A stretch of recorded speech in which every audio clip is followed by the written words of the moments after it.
그 분양 사이트에 올라오는 것들은 아마 뭐가 건식벽이고 그러니까 뭐가 가변성 벽체고 구분이 안 돼 있을 거예요. 모델하우스에서 가시면 관계자분들한테 도면을 좀 보고 싶어요라고 한번 보여주십니다. 저기 뭐 PW 해가지고 저렇게 적혀있는 건 뭐예요? PW는 플라스틱 윈도우. 요 평면 설명도 가로 길이에 1.5m까지. 그건 다 서비스 면적이라고 그냥 가져가시는 면적이에요. 많은 분들이 좀 그런 거 궁금해하세요. 분양하면 홈페이지에 평면도 같은 거 올라오잖아요. 네. 뭐 A타입, B타입 어떻다. 평면도를 좀 어떻게 봐야 되나? 치수 같은 건 어떻게 읽고 문이 어디 나 있고 이게 벽이 뭐 구조벽인지 아니면 뭐 건식벽인지 이런 거를 좀 잘 보고 싶다. 궁금해하시는 분들이 좀 있거든요. 어렵진 않죠. 분양하게 되면은 그 분양 사이트에 올라오는 것들은 아마 뭐가 건식벽이고 그러니까 뭐가 가변성 벽체고 뭐가 내력벽인지 구분이 안 돼 있을 거예요. 다 아마 까맣게만 나와 있어가지고요. 자, PT를 보면서 좀 설명을 좀 드리겠습니다. 모 건설사의 지금 79제곱평면인데 4베이 판상형 뭐 이런 구조로 돼 있네요.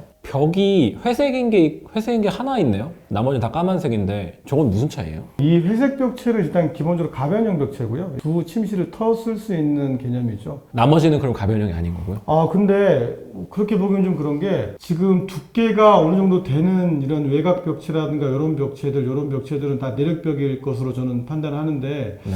얇은 벽체들이 까맣게 된 것들이 있어요. 이런 것들도 제가 보기에는 다 틀 수 있는 벽체들이에요. 그거를 지금 여기서는 제대로 확인할 수가 없는 거네요? 그렇죠. 뭐 그것도 그렇고 사실 건설사 홈페이지에 올라와 있는 것 보면 치수가 안 나와 있잖아요. 뭐 거실 폭이 얼마인지 뭐 안방의 크기가 얼마인지 이런 거 안 나와 있는데 사실 이게 제일 중요하잖아요. 내가 쓸 수 있는 방의 크기가 얼마인지 이런 거를 뭔가 제대로 확인할 수 있는 다른 방법이 없어요? 그 모델하우스에는 제가 알기로는 허가도서를 비치하게 돼 있어요. 근데 주민분도 잘 모르시더라고요. 허가도서? 치수나 이런 게 나와 있는? 그럼요. 그래요? 기본설계 도서를 비치하게 돼 있어요. 그러니까 근데 주민분들은 그냥 가셔가지고 보면 그냥 밖에 나와 있는 100분의 1짜리 큰 모형 한번 쓱 보시고 이렇게 감탄 한번 하시고 그다음에 이제 단위들에 들어가시고 한번 구경하시고. 저도 그 모델하우스 정도? 갔을 때 그 정도밖에 안 보고 나왔는데. 근데 안 보는 이유가 실제로 이제 지어지는 모델하우스를 들어가 보시면 네. 체감을 좀 하거든요. 대강의 감이 옵니까? 예를 들어서 이제 84제곱미터 같은 경우는 이제 안방 이제 거실 치수가 보통 4.5m인데 이 정도 공간 자기가 원하는 평형대 체감을 하시다 보니까 치수의 개념을 잃어버리시는 것 같아요. 근데 이 치수를 한번 확인하신다 그러면 모델하우스에서 가시면 관계자분들한테 도면을 좀 보고 싶어요라고 한번 보여주십니다. 아 그래요? 네. 그러면 치수가 적힌 도면을 볼 수 볼 있는 수 거예요? 있고 설명도 해달라고 하면 때에 따라서는 설명도 받을 수 있어요. 아 그렇구나. 근데 이거를 건설사들이 대놓고 얘기를 안 하겠죠. 또 이게 다 보자고 하면 그것도 귀찮으실 것 같으니까. 아 그렇군요. 네. 자, 그러면 실제로 치수가 있는 도면을 한번 보여드려 볼까요? 이 도면이고요. 여기 보시면은 그러네. 여기 다 숫자가 나와 있네. 네, 숫자가 다 나와 있죠. 근데 숫자가 뭐가 많습니다. 제가 하나 확대해 볼게요. 요 이제 숫자가 3단계로 나와 있는데 네. 가장 긴 치수는 이제 이 세대의 가로폭 전체 이라고 총 보시면 되고, 가로폭. 이제 보시면 되고, 중간에 적어져 있는 요런 치수들, 딱 100단위로 떨어지지 않고, 뭐, 940, 380 떨어져 있는 것들은 벽체 간 거리입니다. 벽체 중심선에서 벽체 중심선까지 거리. 자, 그럼 가장 중요한 거, 분양받으시는 분들께서 가장 궁금해 하시는 거는 안목 치수예요. 과연 이 공간이 실제적으로 이 폭이 얼마냐? 그건 이제 가장 안쪽에 적어져 있어요, 보통. 그러니까 실제 공간, 실제 폭. 벽 제외하고. 그렇죠. 여기 같은 경우는 침실 3번이 2.7m, 침실 2가 2.8m, 거실이 4.2m. 이렇게 돼 있죠. 아, 요거는 84는 아니어서 조금 거실이 그렇죠. 좀 적군요. 보통 84는 거실이 4.5m에 침실이 3.6m입니다. 근데 그것보다 조금 적죠. 84가 아니기 때문에. 아, 근데 이게 이제 모델하우스 가서 도면을 실제로 보고 싶다고 보실 수 하면 있어요? 볼 수 있는 도면인 네, 거군요. 보실 수 있어요. 그냥 나온 김에 다 여쭤볼게요. 네. 저기 뭐 PW 해가지고 15 곱하기 14 뭐 이렇게 30 곱하기 네. 21 저렇게 적혀 있는 건 뭐예요? 요거는 창호 부호인데요. 이 창호 치수가 표기되어 있고 창호의 재질이 표기되어 있어요. 재질? 요 위에 15 곱하기 14는 창호 폭이 1.5m, 아, 이렇게 높이가 1.4m라는 아. 뜻이에요. PW는 플라스틱 윈도우, 플라스틱 재질의 창이라는 겁니다.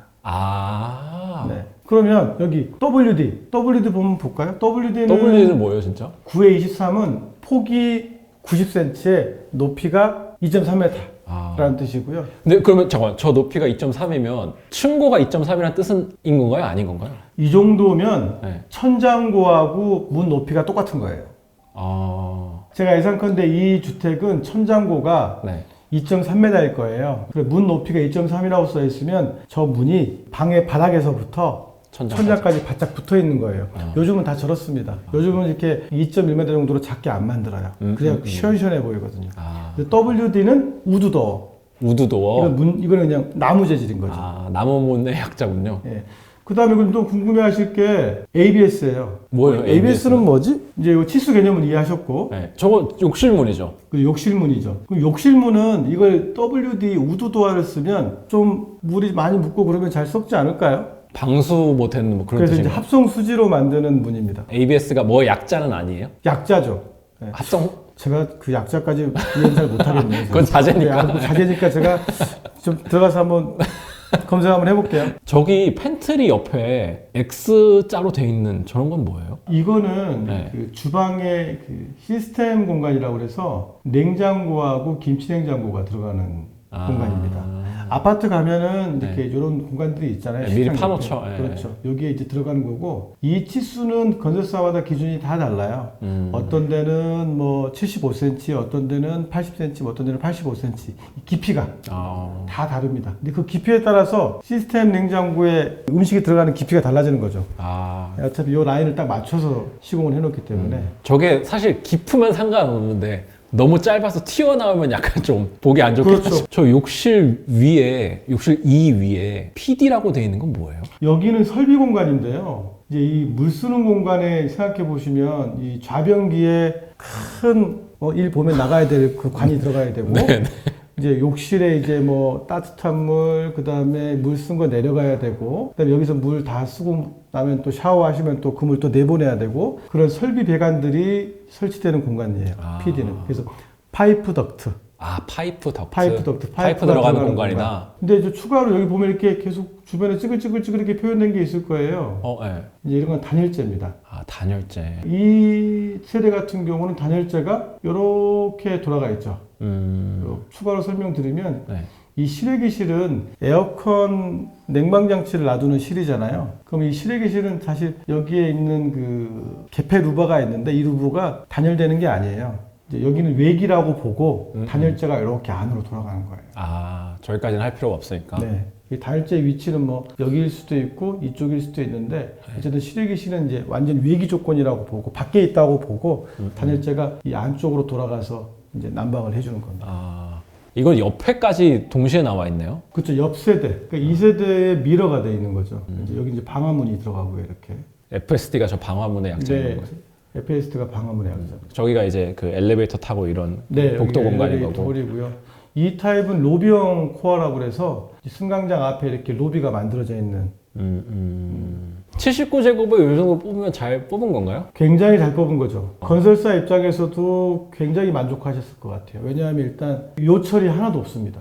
요철요? 콘크리트 외벽에 요철이 없어요. 들어가고 나오는 턱이 없어요. 이게 또 공사비의 또 절감 요인이거든요. 없는 게. 그래요? 고프집을 현장에서 발주할 때 네. 요철이 많으면 그만큼 품이 더 들어요. 요렇게 이렇게 둘러서 쳐야 되니까. 네. 근데 이제 이걸 한 번에 직선으로 만들어 놓게 되면은 콘크리트 품질도 잘 나오고 비용도 적게 들어갑니다. 버리는 공간도 없이 잘 나온 거죠. 그렇죠. 79제곱미터의 이 정도 공간이면 굉장히 잘 나온 겁니다. 저 침실 1, 2, 3 거실에 있는 가로지르는 저게 줄 3개 있잖아요. 네. 저건 뭔가요? 모델하우스 가시면 침실이나 거실, 뭐 부엌 쪽 가시면 점선으로 그어져 있는 선이 있을 거예요. 이게 이제 발코니 선입니다. 가운데 요 실선은 그 벽체의 중심. 그래서 이제 비확장으로 만약에 도면을 그렸다 그러면 요 공간은 다 발코니가 되겠고요. 여기가 이제 침실하고 거실이 되는 거죠. 그래서 사실 이 발코니를 얼마나 확장할 수 있느냐, 그래서 실사용 면적이 얼마나 확보되느냐, 이것도 되게 중요한 포인트잖아요. 네. 이런 것도 계산하는 방법이 있어요, 혹시? 발코니는 전용 공간이 면한 요 평면에서 설명드린 가로 길이에 네. 1.5m까지. 그건 다 서비스 면적이라고 그냥 가져가시는 면적. 그래서 보시면 치수를 보시면 네. 여기가 어떻게 돼 있죠? 1.5m로 돼 있죠. 모든 발코니는 깊이가 딱 1.5m로 정해져 있나요? 이 길이의 1.5m까지는 공짜 면적. 네. 그러니까 바닥 면적에는 안 들어가는 거. 네. 그냥 서비스 면적이라고 해서 하잖아요. 네네네. 근데 만약에 나는 거실을 좀 더 넓게 쓸래. 여기서 만약에 거실만 한 50cm만 뽑았다고 그럴게요. 그러면 법으로 정해놓은 1.5m를 넘어갔죠. 네. 이 50cm 깊이만큼은 전용 면적에 들어갑니다. 그러니까 발코니를 최대 확장할 수 있는 이게 1.5m 10m까지인 거군요. 네네. 아, 이걸 일단 뭐 발코니가 전면이나 후면이나 측면이나 어디 있을 때 다 마찬가지예요. 그리고 그 발코니 면적은 비확장을 했을 때 다 터서 쓸 수 있으면 이 면적 합계로 따집니다. 이렇게 전체. 그래서 그냥 저 가로에다 1.5 곱하면 되는 거네요. 그렇죠. 아, 그러면 그게 가장 쉬운 발코니 면적, 법적으로 그냥 가져갈 수 있는. 거기서 더 가져가고 싶으면 더 가져가는 만큼 이제 전용 면적에 들어가서 분양 면적이 늘어나는 거죠. 방금 설명해 주시는 거는 진짜 이 보시는 분들이 도움 많이 될 것 같아요. 네. 저는 이게 모델하우스 가서 볼 수 있는지도 오늘 처음 알았어요. 네. 이걸 꺼내서 설명을 해달라고 하면 설명을 해주는 거예요. 아, 이제 앞으로 이제 모델하우스 사람들 아주 시끄럽겠네. 너무 많이 몰려가지고 또. 자, 이렇게 해서 오늘 ANU 설계사무소를 방문을 해서 이 아파트 설계 A부터 Z까지를 알아봤습니다. 본부장님 말씀도 너무 잘해주시고 약간 그 비하인드 그리고 저희가 알기 힘든 꿀팁까지 잘 얘기를 해주셔서 너무 유익한 시간이었던 것 같습니다. 구독자 여러분들께도 모쪼록 도움되는 정보였으면 좋겠고요. 저희는 그러면 이만 인사드리도록 하겠습니다. 감사합니다. 안녕! 안녕.